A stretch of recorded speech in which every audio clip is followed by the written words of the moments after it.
गौरू क्या पढ़ा? क्या पढ़ा? क्या क्या? 1 2 नहीं पढ़ा? क्या बोलो 1 2? हमारे देश को आज़ाद हुए 75 ईयर्स हो चुके हैं। रोड की बेसिक फैसिलिटी है वो हमारे गांव में आज तक नहीं है। हमारे छोटे भाई बहन आज भी हमारी तरह पैदल चल के स्कूल जाते हैं। सुबह 5 बजे उठ के 7 बजे तक रेडी होके 7 बजे अपने घर से निकल जाते हैं और 10 बजे तक स्कूल में पहुंचते हैं। अगर मैं आप लोगों को ये कहूँ ना कि मेरे पीछे जो घर बना है, इस घर को बनाने के लिए जितना भी लोहा लकड़ी भी लगी है ना, वो सब हम लोगों ने और हमारे गाँव वालों ने पीठ पे उठाकर यहाँ पे पहुँचाई है। कुछ लोग शहरों के शोर से तंग होकर अपना रुख पहाड़ों की ओर कर देते हैं। कुछ लोगों के प्लान बनते हैं और वो प्लान सक्सेस भी हो जाते हैं, लेकिन कुछ लोगों के प्लान सिर्फ प्लान बन के रह जाते हैं। इन थोड़ी सी छुट्टियों में वो इन पहाड़ों से और इन पहाड़ों पर बसे देवी देवताओं से निकलने वाली पॉजिटिव वाइब्स को इनहेल कर लेते हैं एंड सोचते हैं कि भाई इन पहाड़ों में तो जन्नत है, काश हम लोगों का घर भी यहीं होता और हम यहीं बसे होते तो हमारी ज़िंदगी स्वर्ग की तरह होती। इस टाइम पे आप लोगों को अपनी ज़िंदगी इसलिए जन्नत लग रही है क्योंकि आपकी जो बेसिक नीड्स हैं वो सब पूरी हो रही हैं। आपको बिना किसी स्ट्रगल से खाने को, पीने को एंड रहने को हर एक चीज़ मिल रही है जिसके लिए आप पे कर पा रहे हो। अगर मैं आप लोगों को ये कहूँ कि आपको पहाड़ों में रहने के लिए जगह मिल जाएगी, लेकिन आप एक ऐसी जगह रहने वाले हो जहाँ पर आप लोगों को 2 कप चाय बनाने की चीनी के लिए भी 2.5 से 3 घंटे पैदल चलना पड़ेगा, तो क्या आप इस चीज़ को एक्सेप्ट करोगे या नहीं?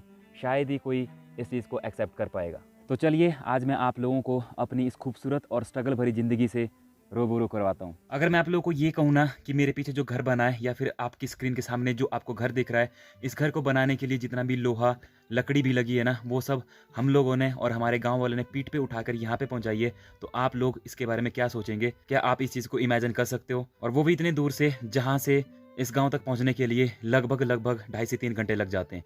इतना सामान पीठ पे उठाकर यहाँ पहुँचाना, क्या आप इस चीज़ को इमेजिन कर सकते हो? अब बहुत सारे ऐसे लोग होंगे जो इस बात से डिनाई ज़रूर करेंगे कि भाई ऐसा बिल्कुल भी नहीं हो सकता, इतना लोहा या लकड़ी उठाकर इतनी दूर पहुंचाना बहुत मुश्किल है।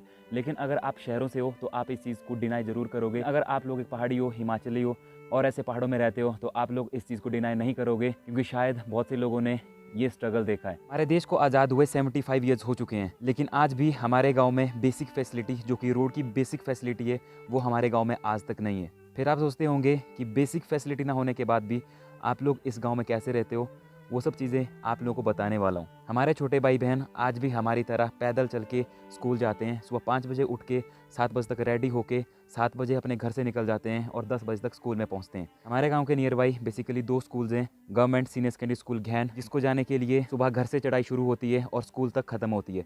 फिर आता है दूसरा school government senior secondary school Dogri, जहाँ जाने के लिए घर से उतराई शुरू होती है और फिर स्कूल तक ख़त्म होती है। लेकिन आते टाइम वहाँ से चढ़ाई शुरू होती है और फिर घर पे ख़त्म होती है। और यही हालत कुछ गवर्नमेंट सीनियर सेकेंडरी स्कूल घैन की है, जाने के लिए चढ़ाई और आने के लिए पूरी की पूरी उतराई।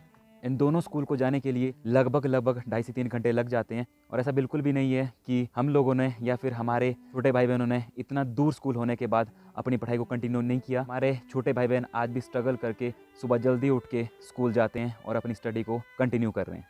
ये पूरा लोहा मैंने, मेरे पापा ने, मेरी मम्मा ने पूरा पीठ पे उठा के घर तक पहुंचाया है। हमारे गांव में आज भी ऐसा होता है कि जब भी किसी को घर बनाना होता है या फिर कोई भी फंक्शन होता है तो वहाँ पे पूरे गांव के लोग इकट्ठे हो जाते हैं। अगर फंक्शन हो तो पूरा सलाह मशवरा करके क्या कैसे करना है, लकड़ी कैसे इकट्ठी करनी है, वो सब चीज़ें करते हैं। एंड अगर किसी का कंस्ट्रक्शन वर्क चला है कि कोई घर बना रहा है तो उसकी हेल्प करने जाते हैं। गाँव में जिसका भी घर बन रहा होता है या फिर कोई भी वो बड़ा काम कर रहा है तो पूरा गाँव एक एक दिन उस बंदे की हेल्प करने जाते हैं। मेरा गाँव बेसिकली पूरा पहाड़ों से घिरा हुआ है। इस तरफ भी पहाड़ है, इस तरफ भी पहाड़ है एंड सामने अगर देखोगे तो वहाँ भी पहाड़ है, इस साइड भी पहाड़ है। ये वाला जो पहाड़ देख रहे हैं ना, इस पहाड़ को क्रॉस करके हम लोग और हमारे छोटे भाई बहन आज भी स्कूल के लिए जाते हैं।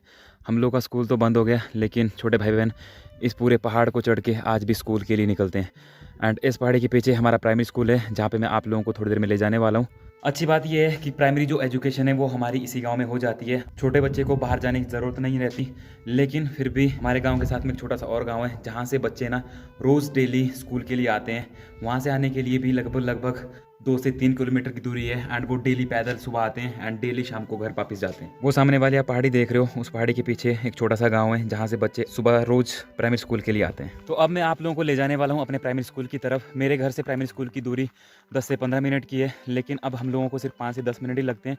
अगर छोटे बच्चे की बात करें तो वो 10 मिनट लगा ही देते हैं। एंड आज बच्चों का पेपर है तो पेपर ख़त्म होने के बाद वो वापस आएंगे।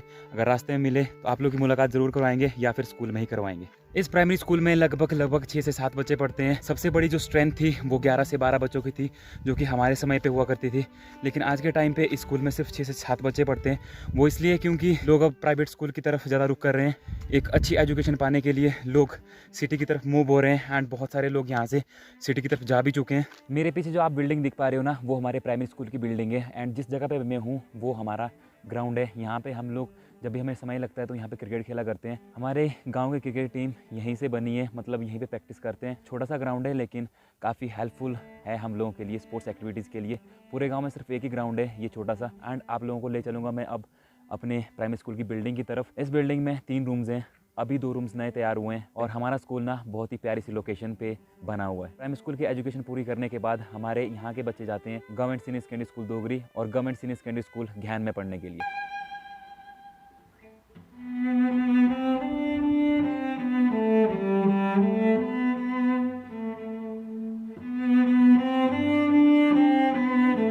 गौरी कहाँ जा रही है? कहाँ? स्कूल? क्या पढ़ा स्कूल में? ABCD।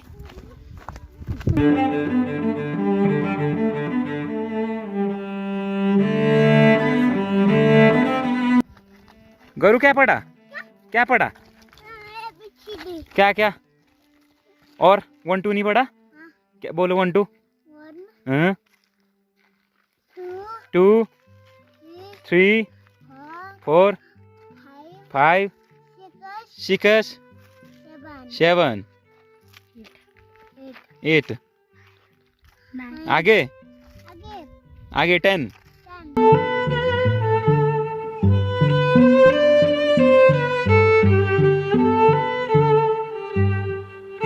हमारे गांव की जो आंगनवाड़ी है ना, वो प्राइमरी स्कूल के पास ही है। तो वहाँ पे आंगनवाड़ी वाले बच्चे भी पढ़ने जाते हैं। तो छोटे छोटे बच्चे ना मेरे साथ बहुत फ्रेंडशिप तरीके से रहते हैं एंड बहुत एंजॉय करते हैं मेरे साथ।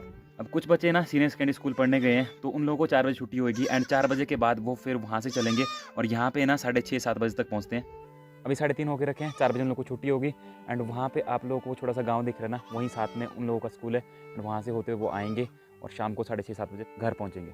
थोड़ा सा मुझे काम बताया गया था यहाँ पे लहसुन की छगाई करने के लिए, मटर लगाए छोटे से, उनकी छगाई करने के लिए। और फिर हमने प्याज भी लगा के रखा है, तो अभी प्याज की सिर्फ क्यारियाँ दी हैं। अब बात करते हैं कि भाई बेसिक जो चीज़ें हैं वो यहाँ पे कैसे पहुँचती हैं, जैसे कि चावल, चीनी, डिपो का राशन, वो सब चीज़ें हमारे गाँव पे कहाँ पे अवेलेबल होती हैं। तो हमारे गाँव में कोई भी दुकान नहीं है। डिपो का जो राशन है वो खच्चर पे ढुला के यहाँ तक लाया जाता है एंड फिर उसको यहीं पे बांट दिया जाता है।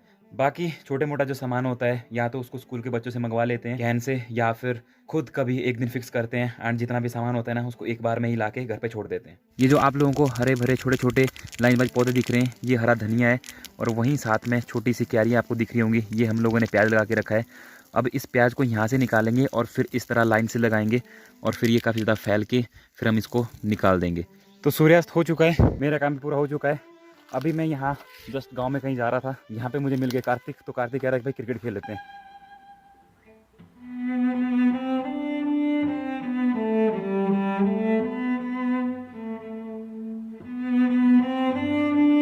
तो होप सो आप लोगों को ये ब्लॉग पसंद आया होगा। अगर ब्लॉग पसंद है तो लाइक कर देना, शेयर करना, कमेंट कर देना और चैनल पे नए हो तो सब्सक्राइब करना मत भूलना। मिलते हैं नेक्स्ट ब्लॉग में, तब तक के लिए जय श्री राम, खुदा हाफिज़, सत श्री अकाल।